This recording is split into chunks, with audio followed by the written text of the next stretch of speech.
धनुपुर के महाराज अक्सर अपने गुप्तचर को नगर में घूमने के लिए भेज दिया करते थे, जिससे वे अपनी प्रजा का हालचाल जान सकें।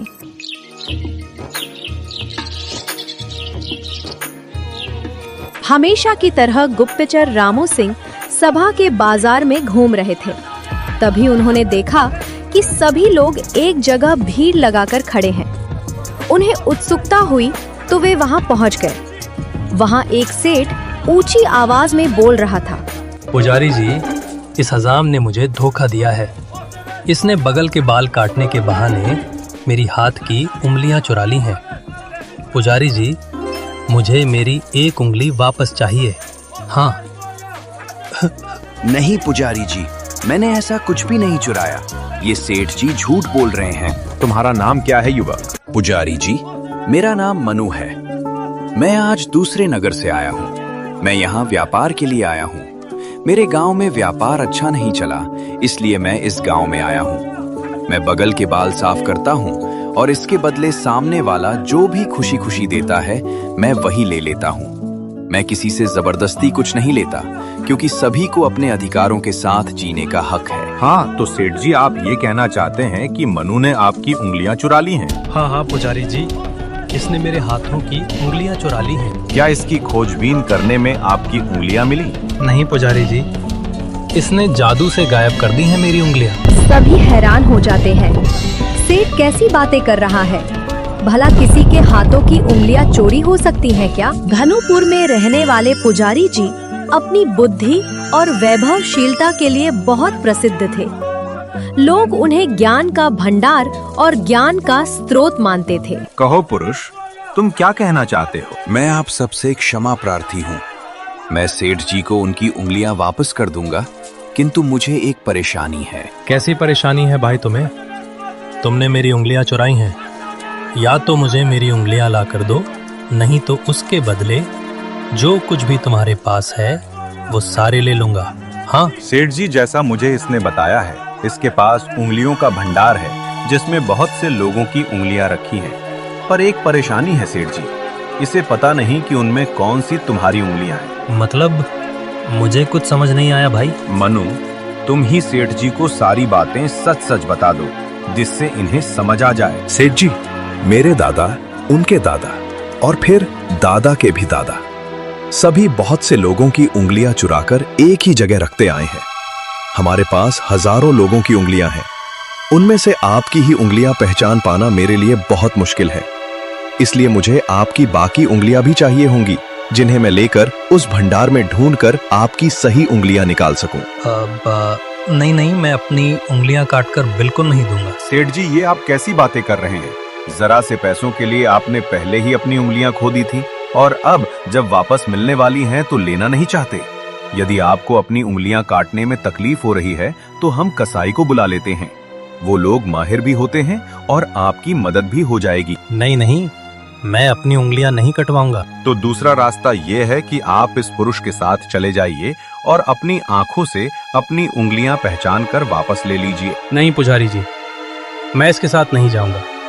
अगर मैं इसके साथ गया तो ये मुझे और भी नुकसान पहुंचा सकता है। तो फिर इस समस्या का हल कैसे निकलेगा? सेठ जी, मुझे मेरी गलती का एहसास हो गया है।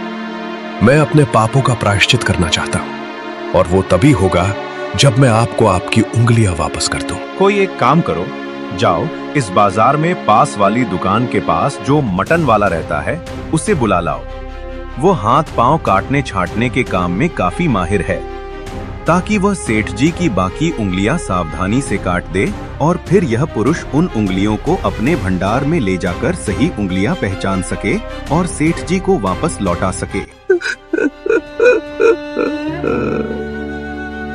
सेठ जी, हमें हमारे कर्मों का फल यही मिलता है। शायद अब आपको पता चल गया होगा।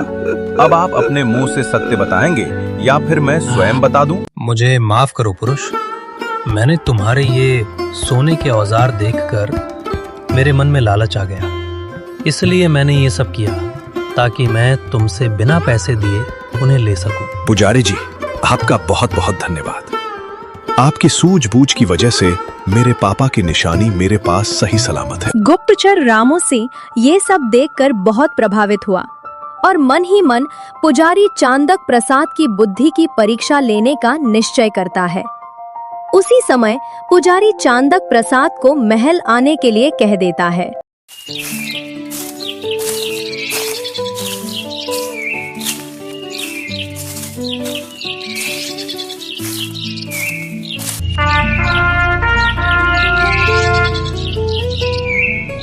महाराज की जय हो। महाराज कहिए, कैसे याद किया? हाँ पुजारी जी, मैंने आपकी विद्वत्ता की बहुत चर्चाएं सुनी हैं। मैंने ये भी सुना है कि आपको धार्मिकता और आध्यात्मिकता का बड़ा ज्ञान है। महाराज, ये सब भगवान की कृपा है। मैं तो मात्र एक तुच्छ सा पुजारी हूँ जो अपनी क्षमता भर धर्म और सत्य का पालन करने का प्रयास करता है। आपकी प्रशंसा सुनकर मैं अभिभूत हूँ, परंतु सारा श्रेय ईश्वर को ही जाता है। इसका मतलब आप ये कहना चाहते हैं कि आपको ज्ञान नहीं है? नहीं नहीं महाराज, मैं जो कुछ भी हूँ या मुझे जो कुछ आता है वो सब ईश्वर की कृपा है। हमारे नगर में लोग आपको ज्ञान का भंडार और ज्ञान का स्रोत मानते हैं, परंतु मैं तभी मान सकूंगा जब आप मेरे प्रश्नों के उत्तर दे पाएंगे। जैसी आपकी इच्छा महाराज। मैं पूरी कोशिश करूंगा कि आपको ऐसा उत्तर दे सकूं जिससे आप संतुष्ट हों। आप प्रश्न पूछिए महाराज। महाराज को स्वयं तो अधिक ज्ञान नहीं था, परंतु वे पुजारी की परीक्षा लेना चाहते थे। पुजारी जी से पूछने के लिए महाराज के पास कुछ प्रश्न थे और उन प्रश्नों के उत्तर पाने के लिए वे अत्यंत उत्सुक थे। पुजारी जी, मेरे पास आपसे पूछने के लिए 5 प्रश्न हैं। यदि आपके उत्तरों से मैं संतुष्ट नहीं हुआ या आप मेरे किसी भी प्रश्न का सही उत्तर न दे पाए तो आपको बीच चौराहे पर सूली पर लटका दिया जाएगा। महाराज, आप अपने प्रश्न पूछना आरंभ कीजिए। मैं अपने ज्ञान के अनुसार आपको सही उत्तर देने का पूरा प्रयास करूंगा। सवाल 1, धर्म क्या है? सवाल 2, अच्छा राजा किसे कहते हैं? सवाल 3, भाग्य बड़ा या परिश्रम? सवाल 4, सबसे बड़ा दुश्मन कौन? सवाल 5, राजा को सबसे पहले किसकी सुननी चाहिए? महाराज, आपके प्रश्न बड़े ही अटपटे हैं। उनका उत्तर देना मेरे लिए अत्यंत कठिन है महाराज। पुजारी चांदक जी, इसका मतलब आपने हार मान ली? क्या आप शायद भूल चुके हैं कि इसकी सजा क्या होगी? दरबार में उपस्थित सभी लोग आश्चर्य से यह सब देख और सुन रहे थे। पुजारी चांदक जी कुछ क्षण शांत रहे, फिर उन्होंने धीरे से कहा, महाराज, मैंने ये नहीं कहा कि मैं आपके प्रश्नों का उत्तर नहीं दूंगा। मैंने केवल ये कहा था कि आपके प्रश्न अत्यंत कठिन हैं और उनके उत्तर देना मेरे लिए सरल नहीं होगा। अतः मुझे आपके प्रश्नों के उत्तर तैयार करने के लिए कुछ दिनों की मोहलत चाहिए होगी। पुजारी जी, हम आपको कुल 7 दिनों की मोहलत देते हैं। आप आराम से विचार मनन करके हमें उत्तर दीजिएगा।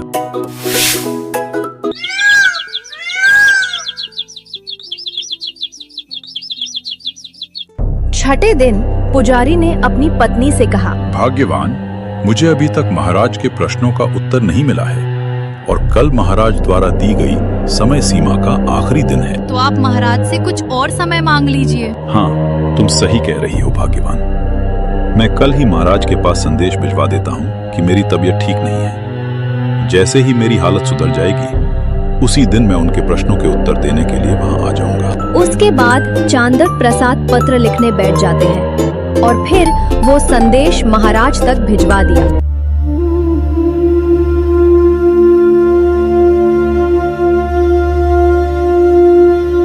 दूसरी तरफ पुजारी जी को महाराज के सवालों का जवाब अभी भी समझ नहीं आ रहा था। अब वे परेशान रहने लगे। पुजारी के शिष्य सोहन ने पुजारी जी के चेहरे पर बढ़ती व्याकुलता को देखकर साहस जुटाया और पूछ ही बैठा, गुरुजी, पिछले कुछ दिनों से मैं देख रहा हूँ कि आप काफी परेशान से दिख रहे हैं। क्या बात है गुरुजी? कुछ नहीं सोहन, सब कुछ ठीक है। नहीं गुरुजी, मैं आपका शिष्य हूँ और इतने वर्षों से आपके साथ हूँ। मैं आपके मुख पर एक अजीब सा भाव देख रहा हूँ। गुरुजी, आप एक बार अपनी परेशानी का कारण तो बताइए। क्या पता मेरे पास ही उस परेशानी का कोई उपाय हो। अंततः सोहन जिद पर अड़ गया और पुजारी जी से सारी बातें पूछ ली।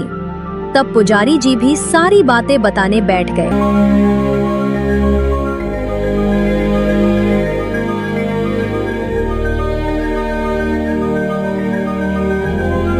अच्छा, तो ये बात है। गुरुजी, आप बिल्कुल भी परेशान मत होइए। महाराज के दरबार में मैं स्वयं जाकर उन सवालों के उत्तर दूंगा। सोहन, तुम? नहीं नहीं, मैं तुम्हें परेशानी में नहीं डाल सकता। अगर महाराज को दिए गए उत्तरों से संतुष्टि नहीं मिली तो वे तुम्हें सूली पर लटका देंगे, और मैं नहीं चाहता कि मेरी वजह से तुम किसी भी तरह की मुसीबत में पड़ो। गुरुजी, आप बिल्कुल भी परेशान ना हो। मैं महाराज के पास जाऊंगा और उनके सभी सवालों के जवाब दूंगा। आपने जीवन भर हमें ज्ञान दिया है, सही गलत का मार्ग दिखाया है।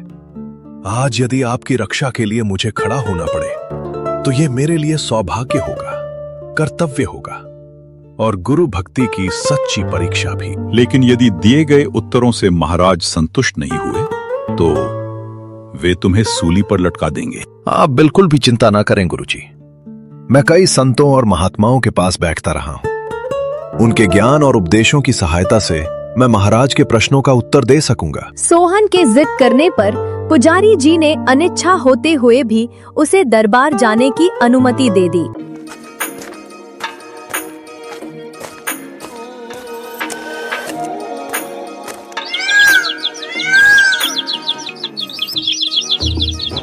सोहन वहां पहुंचते ही सबसे पहले अपना परिचय देता है। महाराज की जय हो। महाराज, मैं पुजारी जी चांडक प्रसाद का शिष्य सोहन हूं। पिछले कुछ दिनों से उनका स्वास्थ्य ठीक नहीं है, इसी कारण वे आज आपके समक्ष उपस्थित होकर आपके प्रश्नों के उत्तर देने में समर्थ नहीं हो पाए।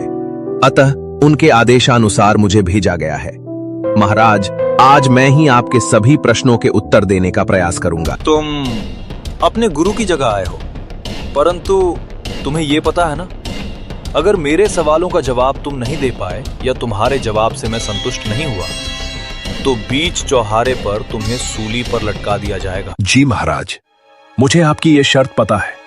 गुरुजी ने मुझे इसके बारे में सारी बातें बताई हैं। ठीक है, यदि तुम्हारी यही इच्छा है और तुम्हें अपने गुरु पर इतना विश्वास है तो मैं तुमसे सवाल पूछना आरंभ करता हूं। महाराज, आप अपने सवाल पूछते जाइए, मैं उनके जवाब देता जाऊंगा। परंतु वार्तालाप शुरू करने से पहले मैं एक निवेदन करता हूं। बोलो, क्या चाहते हो? महाराज, आपको मालूम होगा कि सवाल पूछने वाला शिष्य होता है और उन सवालों के जवाब देने वाला गुरु। हमारे पुराणों के अनुसार एक सच्चे मनुष्य की तरह धार्मिक नियमों का उल्लंघन न करते हुए गुरु हमेशा से ही सर्वोपरि माना गया है। इसलिए गुरु को सदैव ऊंचा आसन दिया जाता है और शिष्य हमेशा गुरु से नीचे बैठता है। महाराज सोहन की बातों से प्रभावित हुए और खुश होकर सोहन को अपने सिंहासन पर बिठा दिया तथा स्वयं नीचे बैठ गए। नीचे बैठते समय महाराज फिर सोहन से कहते हैं, मेरी बात को ध्यान से सुन लो। यदि तुम्हारे दिए गए सवालों के जवाब से मैं संतुष्ट ना हुआ तो मैं तुम्हें सूली पर लटका दूंगा। महाराज, मुझे आपकी शर्त मंजूर है। मैं अपने वादे का पक्का हूं। आप प्रश्न पूछते जाइए, मैं उनके उत्तर देता जाऊंगा। सवाल 1, धर्म क्या है? महाराज, धर्म वो है जिसमें किसी का अहित न हो, सत्य बोलना, सबके साथ न्याय करना और दीन दुखियों की रक्षा करना। यही राजा का धर्म, यही प्रजा का धर्म, यही सृष्टि का धर्म है। सवाल 2, अच्छा राजा किसे कहते हैं? महाराज, जिस राजा के दरबार में गरीब न कांपे और जिसके राज में अन्याय को ठौर न मिले, वही सच्चा राजा कहलाता है। जो अपनी शक्ति प्रजा की रक्षा में लगाता है वह ही महाराज कहलाने योग्य है। सवाल 3, विद्वान ये बताओ, राज्य चलाने में कौन ज्यादा बलवान है, भाग्य या परिश्रम? महाराज, भाग्य तो प्रारंभ देता है, परंतु सफलता की डोर परिश्रम के हाथ में होती है। जो कर्म करे वही फल पाए। भाग्य सोए हुओं को नहीं, परिश्रम करने वालों को साथ देता है। सवाल 4, बताओ राज्य का सबसे बड़ा शत्रु कौन होता है, पड़ोसी राज्य, डाकू या कोई और? महाराज, राज्य का सबसे बड़ा शत्रु अंदर छुपा हुआ होता है। वो है लोभ और अहंकार। बाहर के शत्रु तो सीमा पार से आते हैं, परंतु ये दोनों हृदय के भीतर से राज्य को गिराते हैं। सवाल 5, राजा को सबसे पहले किसकी बात सुननी चाहिए, मंत्री की, सेनापति की या आम प्रजा की? महाराज, राजा को सबसे पहले उसकी सुननी चाहिए जो सत्य बोलने का साहस रखता हो, चाहे वो एक साधारण किसान ही क्यों ना हो। चाटुकारों की भीड़ में सत्य बोलने वाला ही असली मार्गदर्शक होता है। वाह सोहन वाह, बहुत खूब। हम तुमसे प्रसन्न हुए और मुझे तुम्हारे जवाब से संतोष भी प्राप्त हुआ। हम आज से ऐलान करते हैं कि तुम हमारे मंत्रिमंडल में सलाहकार रूप में रहोगे। और मैं ये भी मानता हूं कि पुजारी जी ज्ञान का भंडार और ज्ञान स्रोत है। अतः मैं पुजारी जी को हमारे नगर में संत ज्ञानी के रूप में घोषित करता हूं। महाराज की जय हो, महाराज की जय हो।